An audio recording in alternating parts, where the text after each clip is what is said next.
De acordo com o levantamento feito pela multinacional Ernst Young, as dívidas dos principais clubes do futebol brasileiro cresceram 900 milhões de reais de 2021 para 2022, ultrapassando uma somatória de mais de 11 bilhões de reais apenas em dívidas no futebol.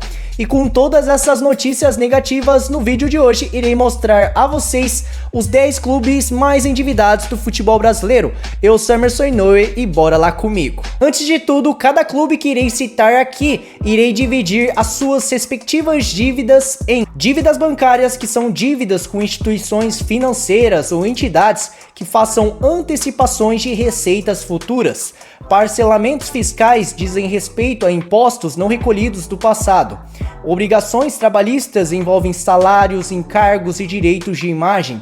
Outros seriam valores devidos a fornecedores, agentes e clubes, basicamente contratações de jogadores e algumas de suas parcelas. E para finalizarmos, temos as contingências, que são ações judiciais movidas contra o clube com uma chance muito grande de perda. Com o futebol atualmente em baixa arrecadação e com problemas de dívidas de curto prazo, na nossa 10ª colocação está a equipe do Santos. As suas dívidas estão divididas em 118 milhões de reais em dívidas bancárias, 197 milhões de reais em parcelamentos fiscais, 38 milhões em obrigações trabalhistas, 129 milhões em outros e 96 milhões em contingências, totalizando 578 milhões de reais em dívidas. Na 9ª colocação temos o Palmeiras. Sim, a relação arrecadação e dívida ainda está muito boa, arrecadando praticamente o dobro do valor da sua dívida por temporada.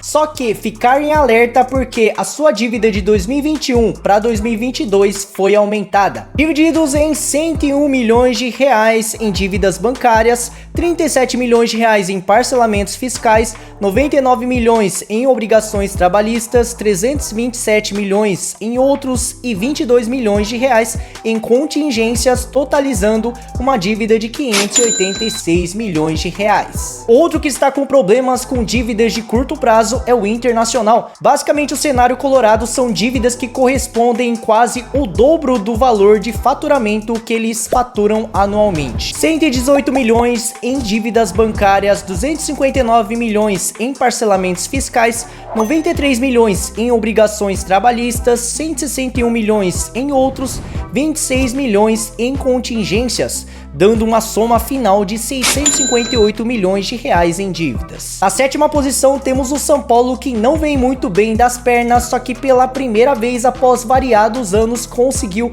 estancar as suas dívidas em 2022. E além disso, houve um bom aumento de arrecadação neste mesmo ano.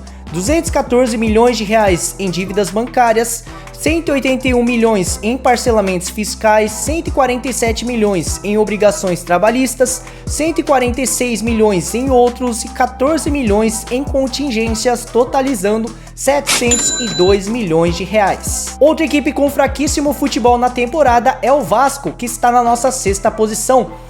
E eles têm o mesmo problema do que a maioria das equipes, a relação arrecadação-dívida. São 39 milhões em dívidas bancárias, 244 milhões em parcelamentos fiscais, 120 milhões de obrigações trabalhistas, 56 milhões em outros, 14 milhões em contingências e 257 milhões em RCE, dando uma soma total de 730 milhões de reais em dívidas. Só que pelo menos temos uma boa notícia: a empresa SAF, a 777 Partners, se responsabilizou a pagar 700 milhões de reais dessas dívidas totais, ou seja, deixando uma dívida de 30 milhões de reais apenas para a equipe do Vasco da Gama, isso teoricamente falando. Na 5ª colocação está localizado o Fluminense, que até desempenhou muito bem nessas últimas temporadas, com isso automaticamente aumentando as suas receitas. Só que, mesmo em uma melhor fase do Flusão, eles não estão conseguindo estancar as suas dívidas e elas estão aumentando de pouquinho a cada temporada que passa, por ser a maioria de dívidas de longo prazo. 59 milhões de reais em dívidas bancárias, 334 milhões em parcelamentos fiscais, 156 milhões de obrigações trabalhistas, 64 milhões em outros e 130 milhões em contingências, totalizando uma dívida total de 744 milhões de reais. A partir de agora temos equipes separando os homens dos meninos, que são equipes com dívidas superiores a 1 bilhão de reais. Mais um clube carioca que está em nossa listagem é o Botafogo, que ocupa a nossa quarta posição, 74 milhões de reais em dívidas bancárias, 252 milhões em parcelamentos fiscais, 51 milhões de obrigações trabalhistas, 19 milhões em outros, 404 milhões de reais em contingências, totalizando uma dívida de 800 milhões de reais. Só que, além desses 800 milhões, temos também as dívidas do SAF, que está girando algo em torno de 272 milhões de reais, ou seja, uma somatória final de 1 bilhão e 62 milhões de reais. Porém, no meio de todas essas más notícias, há um potinho de ouro.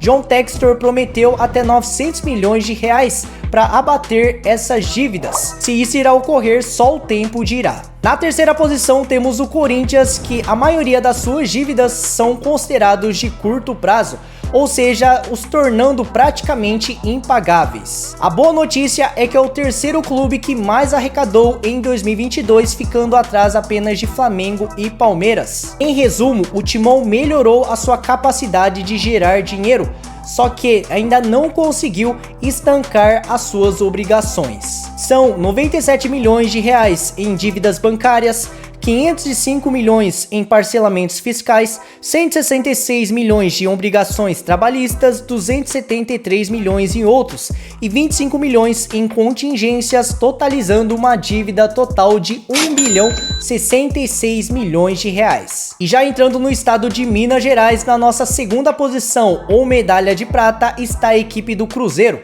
As suas dívidas estão divididas em 151 milhões em dívidas bancárias, 223 milhões em parcelamentos fiscais, 112 milhões em obrigações trabalhistas, 288 milhões em outros e 203 milhões em contingências, totalizando 1 bilhão e 4 milhões de reais. Só que aqui entra também as dívidas do SAF, que está em torno de 290 milhões de reais. Ou seja, uma somatória final de quase 1 bilhão e 300 milhões de reais em dívidas. Porém, mesmo com uma dívida tão alta, após a entrada do Ronaldo no negócio, a situação ficou muito mais promissora do que em comparação às situações dos anos anteriores. As suas receitas até foram consideradas boas no ano de 2022, mesmo atuando na Série B. E para finalizarmos a nossa listagem, e o time que mais deve do futebol brasileiro, com certeza é o Atlético Mineiro.